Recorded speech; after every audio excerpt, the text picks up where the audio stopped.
Let's go. Triple landmark, no regrets. It's the legitimate plan, right? Triple landmark, no regrets.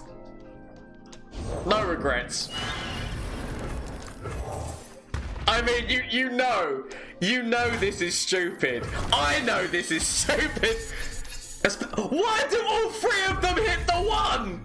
Hello, Gomez here for the LAN Up channel again with another deck for you today. This one is actually, I carried on experimenting with Targon's Peak, but this time with Shadow Isles. So let's do this.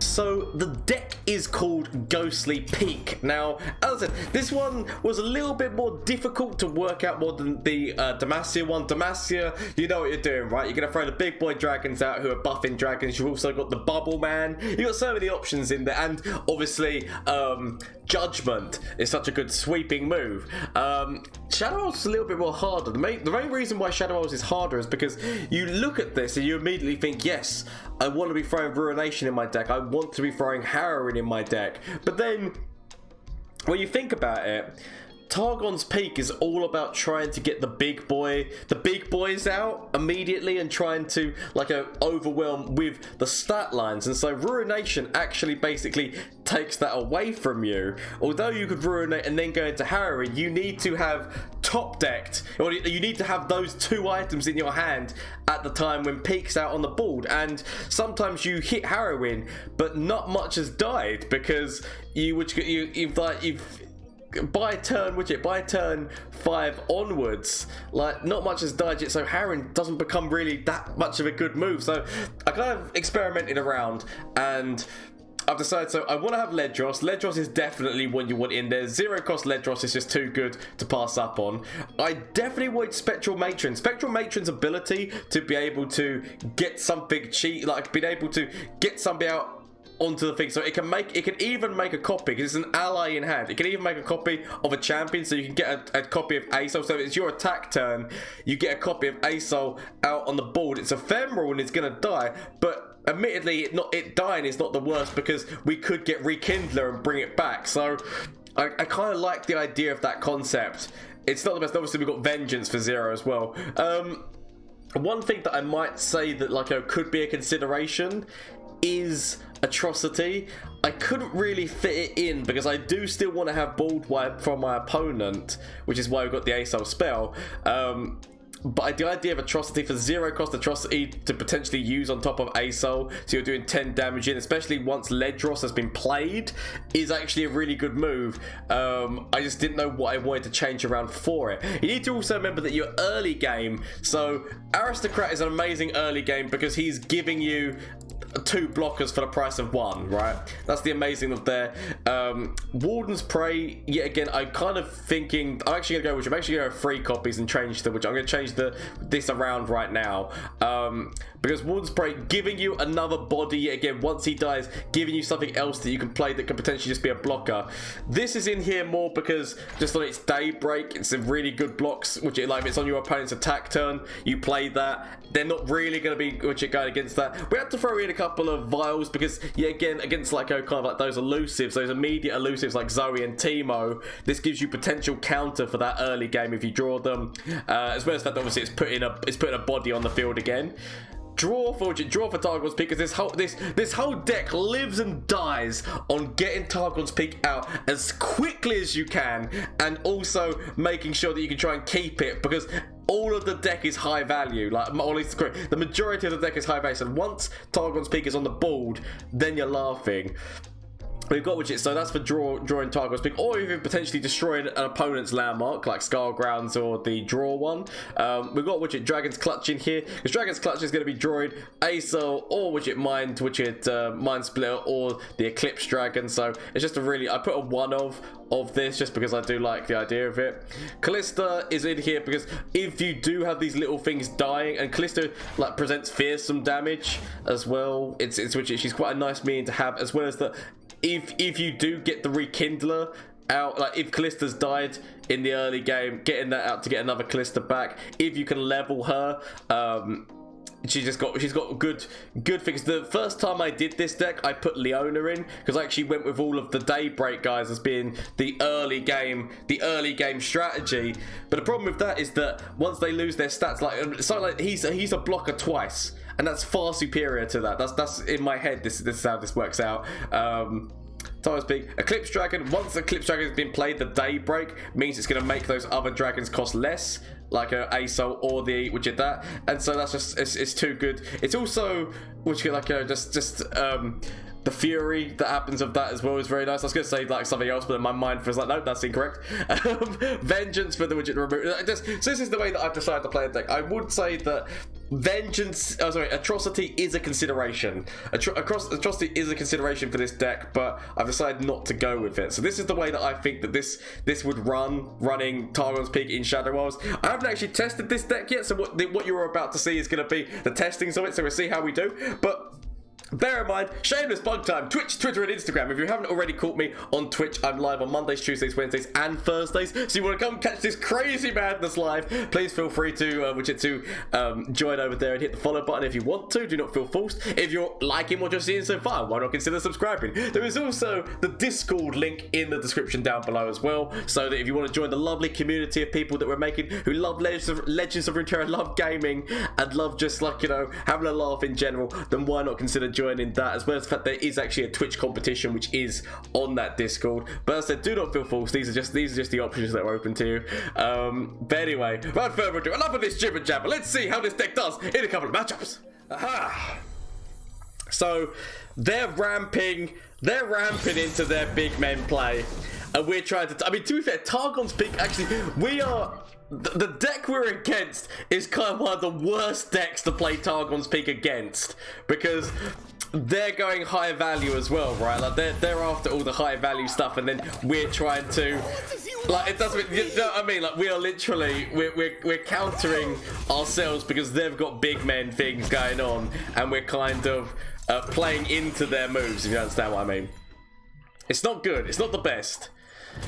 The annoyance as well is that, like, so potential avalanche move. So we got to go for an open attack, but it's more the fact that even if we kill this swine, he doesn't really die yet.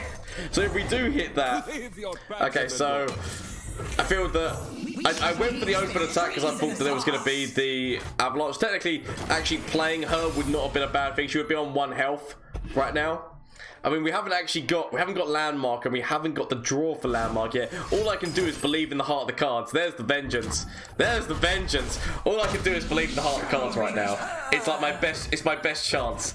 Best chance is heart of the cards, Yugi. Heart of the cards, Yugi! Come on.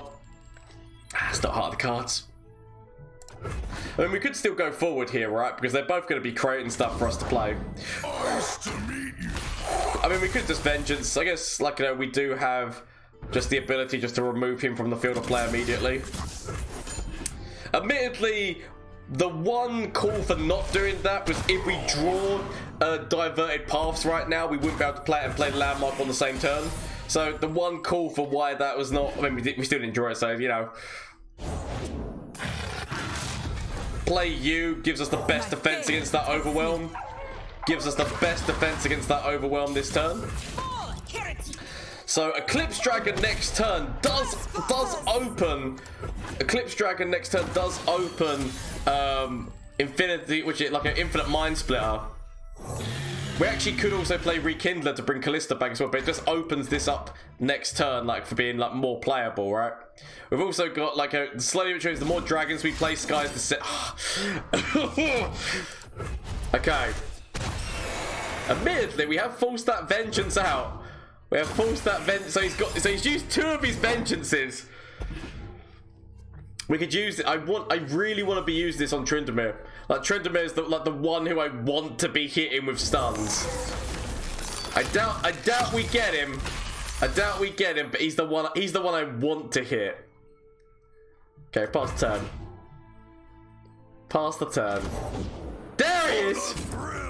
Right. On the plus side, we can hit both of these. We could trade. We could trade this, but I feel like we don't. The thing of it is that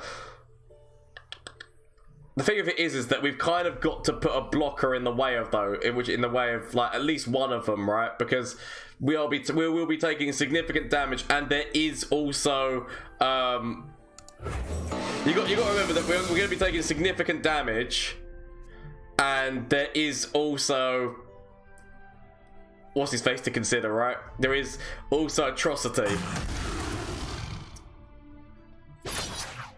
There is atrocity to consider. How about another round? Okay. I mean, why he doesn't attack with Tryndamere here, I don't know. I mean, I went for the stun there because my plan was going to be to put this in front of this. I'm guessing he assumed that's what my plan was going to be, and that's why he decided against it. Spectral Matron to bring out Rekindler is an option. We could also just use this just so that we are... So Spectral Matron into Rekindler, bring back, what's her face then, Callista. It's not a bad move, but part of me is like, I want to... part of me is like, I kind of want to be using this so that we've got more dragons on the field to allow Skies Descend to be, like, optional. I mean, Ruination is a move as well. We need to always remember that Ruination is a move. I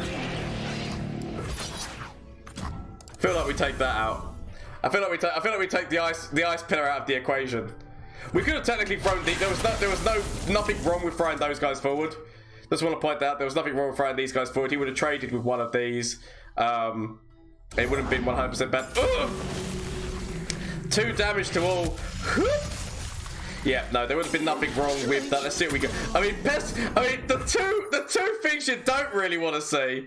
The two things you don't really want to see. We could actually play... I feel like what we do is we play Pesky Spectre, and then we play this on Nightfall, so that we get the potential of another dragon. Oh, actually, draw as well is not too bad. It's also a Celestial, so that means that we are getting the price down of Disguise Descend. It's not the best, but we are diluting our opponent's deck by doing that. We are diluting our opponent's deck by doing that. We've got the draw spell now. Right, so I feel like we have to do this. Because I want to be keeping this alive, because that's the only thing that's stunning there. It's the only thing that's stunning there. The price of the Skies Descent does go back up again. I've got no way of stopping that right now. Significant damage is significant. So could throw out the dragon again. Could throw out the dragon. Or do we just throw out do we just throw out Skies Descent and go for an open? Like, a part of my mind thinks that could be a plan. We could throw... I mean, or do we... See, if we go Targon's Peak... the potential of helping our opponent becomes so risky. So, a big part of me is maybe thinking Rekindler. Rekindler's not a bad plan. Rekindler's not... Somebody died this turn, so we could actually do that damage. We could do that damage into it that stares. I'm just trying to work out what my... I'm honestly trying to work out what is my better plan here.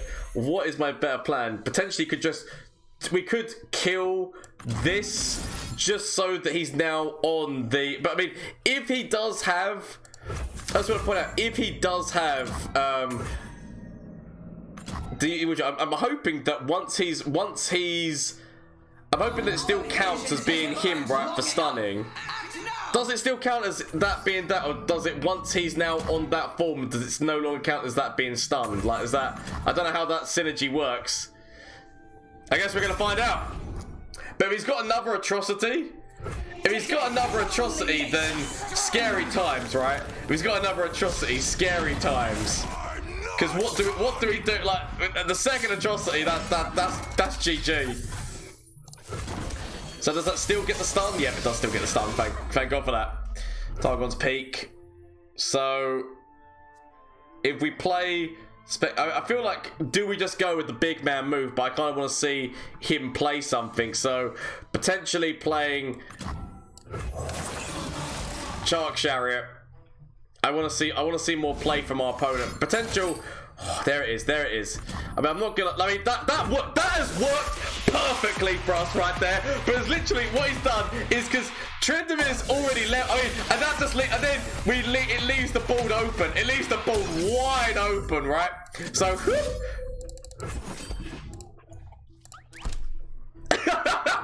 it leaves the board wide open once that goes. He played that move too soon, Yugi! He played too soon! We only had 5 health. We only had 5 health there. We still got through. I don't know how. It's in magic. I mean, so standard Lee Sin Zoe. Lee Sin Zoe! Let's do this! Leroy Jenkins! So, not the best start. Not the best start, and by that I mean that we've not drawn landmark yet. We need there we go. So at least this is now an okay thing. So what you need to remember is that their whole thing is about getting those spells out quick.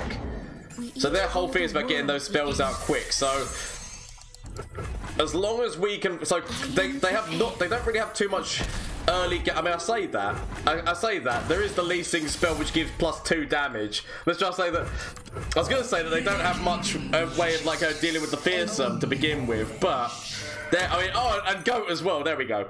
So do we just trade off goat immediately, or do we leave it? I'm gonna leave it. I'm gonna leave it. Pale Cascade doesn't actually get, but I mean, okay. We just have to survive. We just have to survive this turn. We just have to survive this turn, and then hope. Like after like all we gotta do is play this, and then it literally goes into the hope game. Like that is let's see what we can win. Dilly, come on down. Like, admittedly, that's not that is not the one who I need to see. Actually, can we use destroy land? Okay, shit. I was gonna say, can we do destroy landmark while there's not a landmark on the board? We sadly cannot. I mean, we played this because I'd rather hit landmark than hit this right now, especially with the fact that we're against Lisa. I mean, you know what? He's gonna go mad. We need to hope right now, don't we? We need to hope. We could actually even throw landmark out because we've got so many things in this hand right now. So many things in this hand which we can make work. Even if we go triple landmark, we've got things right now. Of course, out of everything in the hand. I mean, we go triple landmark, right? We go triple landmark and no regrets, right? No regrets! Triple landmark, no regrets, right, boys? Let's go! Triple landmark, no regrets! It's the legitimate plan, right? Triple landmark, no regrets. No regrets. I mean, you know this is stupid. I know this is stupid. Why do all 3 of them hit the 1? Why do literally all when you have 3 landmarks, when you literally have 3 landmarks, all 3 of them go, oh, I know, I think I hit this one. Oh, but I think I'll hit this one too. What are the chances? What are the chances? We do at least by doing this, we're able to hit Infinite Mind Splitter and can at least stop Lee from attacking. That's one positive thing, right? That's one positive thing, that by doing that we can at least go, and we can actually stop an elusive from attacking as well. So that's something, right? That is something. So I feel like we played this. Get rid of the little shield. I mean, admittedly, we could have kept this back to deal with Zoe. Like that actually would have probably the better plan would have been to keep this back to deal with Zoe. But it's okay. I'll take it. And then we end turn because we at least want to know that we're stunning that. Okay, there. Now that's what I'm talking about. This kind of hit is what I'm talking about. Okay, so ASO drops on top of this landmark. We can hit we hit Supernova. We could actually even hit the elusive. No, we hit. I feel like we hit. Or do we hit this one? Because this actually does more damage to all the other things that he's got on the ball. So we do. Zero cost ASO spell. Actually, we should have. I forgot that was going to turn into a zero cost ASO spell. We should have left it. We should have left it as it was. We should. In terms of what I mean by we should have left. Okay, so that's gonna. He levels this turn regardless, right? So Spectral Matron, just because like we might as well, right? It doesn't matter who we choose because they just instantly get burnt. So I wish I wouldn't have played Cosmic Ray now. I wish I wouldn't have got Cosmic Ray because as I said, we want to see whether or not he develops anymore. There we go. That's more development. That's what we're after. There you go. Take them all, folks. I mean, immediately deny, or no, oh, because obviously it's zero cost. It's fine. It's fine because he's only got these many spells in the hand. He's only got that many spells. We get the level up. That spell costs 0 now. That spell costs 0 to us now. So it's fine. It's absolutely fine. We could have actually played this to make sure that we hit spell. I mean, and yet again, they all, even though this costs 0 anyway, both of them hit the Cosmic Ray spell. Okay, so we immediately do this just to slow down our opponents, like so they have like little to no defense. Throw it out. Enjoy yourself. So Lee is stunned as well, so he's got no defense coming from Lee. We haven't. If he denies this, we go again. If we deny, then we go again. Potential Bastion play. But if he denies, we go again. It's fine. We have got the Dragon's Clutch as well to draw more dragons. But this has worked out against what is actually quite a significant meta deck. This has actually worked out very nicely for us, even though we started this game with 3 Targon's Peaks and all of them hitting one thing. This has ended quite nicely. There we go. So that's all of that done. So he still can't defend with Lee. So we go forward and that's lethal, right? Potential stuns, but other than that, that's just done. See, this deck can work. He says while waiting to see what this is. Okay, so stun. That's okay. That's okay. Stun. That's okay. It's okay. So yet again, we can just throw out the Cosmic Ray. He gets the level up on Lee, but Lee's not important to us right now. He's continuously getting stunned. So Lee's very, like, you know, not important right now. It sounds harsh, but it's true. So we can. Why can't I play? Oh, because we haven't got another Celestial. That'd be why. So what we can do is throw this out. Because I mean, at this point in time, we've got like, you know, so many things. I mean, we could have played that, but we've got so many things. Draw 2 different dragons that we don't mind hitting again. We could even throw this out on actually, if we do this, then it just means that we get a Celestial and we can play this, so we can. The 0 cost Scourge. Yep, so we just do that, just to remove those from the field. I mean, admittedly, probably we should have kept this back. I mean, we do have another. We do have another elusive, so we do actually have the options. It's fine. It's fine. Okay, so we're against Go Hard now. We're against Go Hard, which admittedly, if we can get the big things out, we've actually got a really good chance against this deck. But it requires getting the big things out. I'm actually gonna keep this hand. Which is Infinite Mind Splitter, being able to stun some things could be quite nice. We've got a Hapless Aristocrat. I mean, admittedly, Hapless Aristocrat like is an immediate hit on the which for Go Hard. That's fine. That's fine. As long as I can keep him defensive, I can live with that. Keep my man defensive. We do. I said like it's just we haven't got much other early game right now. Haven't got much other early game, so he immediately goes forward, I think. We at least defend the 2 damage. We defend the 2 damage, and I feel like we go for an open and get rid of the keg. I feel like we go for an open and get rid of keg. Because I don't think there's gonna be. Ooh, he actually got Doom Beast off of that. Right, okay, so immediately remove keg. I feel like that's the main plan there. So we haven't really got much else going on. We have actually got a lot of big things once Targon's Peak hits. But until Targon's Peak hits, it's not the best. It's not the best. So we can still defend. But yes, we're one turn away. We're 1 turn away from Targon's Peak. We could actually use the Vengeance. We could use the Vengeance to help against damage. So we can deal with that.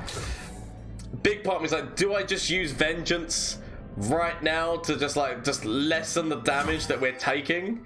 But a big part of me kind of wants to leave the Vengeance for like Gangplank or something. But it's thinking, do we think mana efficiently? Because I mean, next turn our whole mana is going to be playing Targon's Peak, and then our opponent immediately gets an open, right? So potentially actually using Vengeance last turn would have been the better plan, because we would have at least then.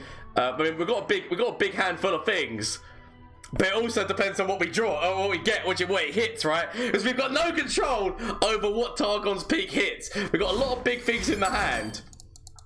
But no idea what we're gonna hit right now and what it's gonna hit for our opponent as well. That's you always need to remember. You never know what it's gonna hit on the other side of the field. Doom Beast! So he's just trying to build a board. He's just now going sod it, build board, go for an open attack, force our opponent. Yep, go for an open build board, then go for an open attack. So Vengeance at least. I mean, Mind Splitter, another Targon's Peak, of course. So decides to go big. We can at least deal with some of that damage. Mind Splitter means that we can cover. I mean, I'm not gonna lie, right? The second that he hits Go Hard, or if he's got an Unspeakable Horror, if he's got anything, oh, there we go, right? That's fine. I mean, it's not fine, but on the plus side, we're not dead yet.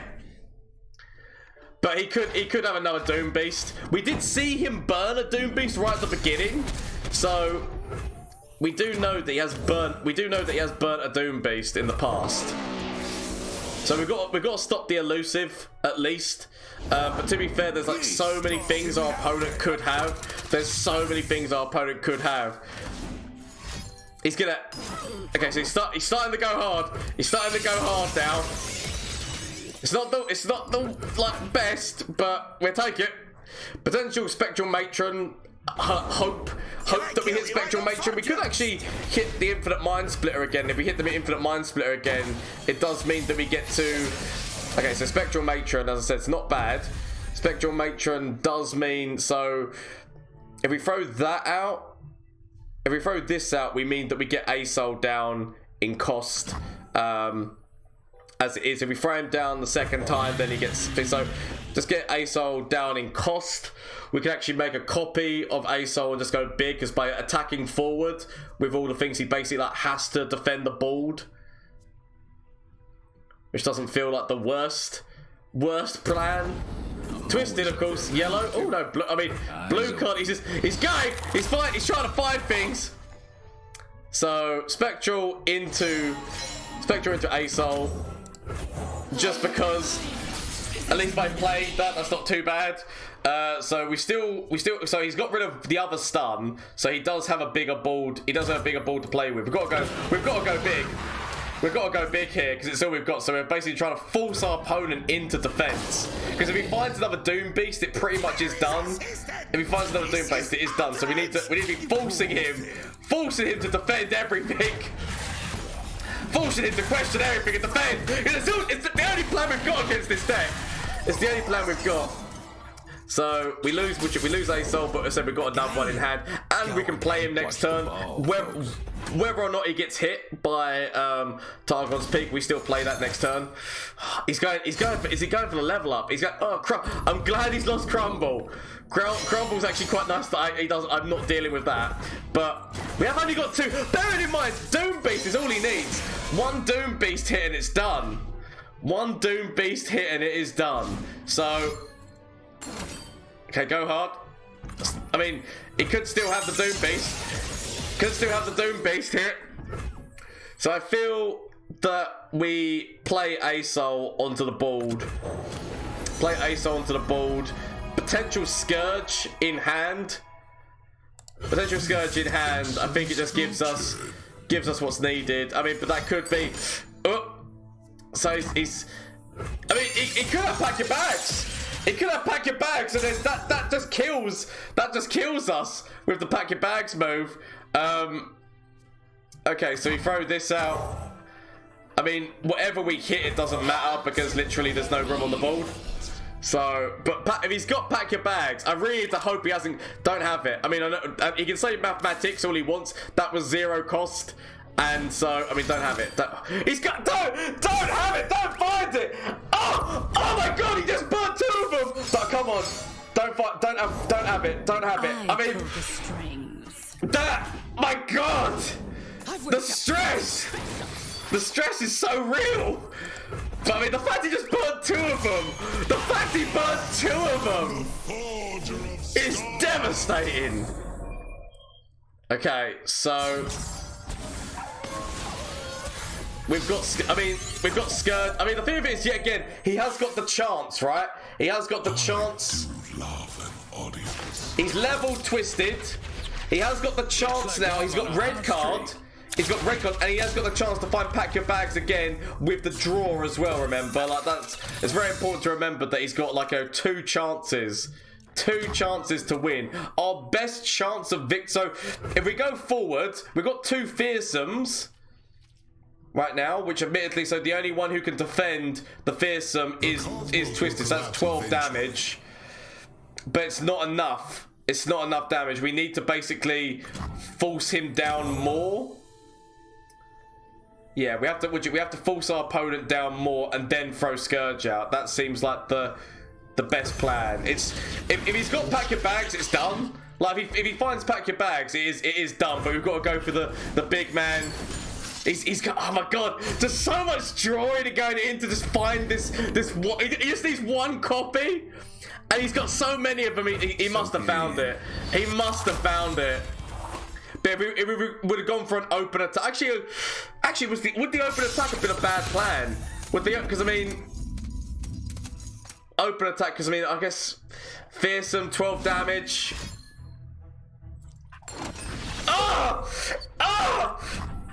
Okay, it's okay, we do. Oh no, the keg with red card. We forgot about keg with red card. We had options after that. Oh, Gomez for getting the keg. But you know, I mean, if you found pack your bags, it would have been just as bad. But that was actually a really good game. Like literally, it was the only thing that we had. But you know, these things happen. So yes, that was the Ghostly Peak deck. Definitely a meme deck. This deck is nowhere near as consistent because it doesn't have the early game protection, and it doesn't have the Demacia version. I prefer a lot more to this. The Demacia version just has so much more going for it with Targon's Peak. Sadly, Shadow Isles doesn't have too much that works 100% of it. As I said, like moves like Ruination and Harrowing kind of can be counterproductive because you're trying to build a board. Like you're trying to put all these big things on there, and Ruination just gets rid of them. And then Harrowing, like if you do hit it and not many things have died, it just doesn't feel good to hit. But I mean, it could be some experimentation. This is just my version of this deck. It definitely could be chopping and changing around. You might be able to find a better deck, but that's what I've gone with anyway. I hope you enjoyed it. Bear in mind that you can catch me on Twitch on Mondays, Tuesdays, Wednesdays, and Thursdays. So if you want to come catch this action live, please feel free to. As well as the fact that obviously there is the Discord link down below if you want to join that. But honestly, thank you all so much for all the support that I've been getting. As I said, this deck is not the best deck. It's funny when it works, like all Targon's Peak decks, but when it doesn't, it's a bit but that's part of the game. Sometimes you win, sometimes you lose. But anyway, thank you so much for watching. Until next time, bye. Flash of brilliance that could save me. Save me. That doesn't save me. Okay. Is there anything from you? Save me. That doesn't save me! Okay. Get rid of this and get rid of this. Find something that can save me.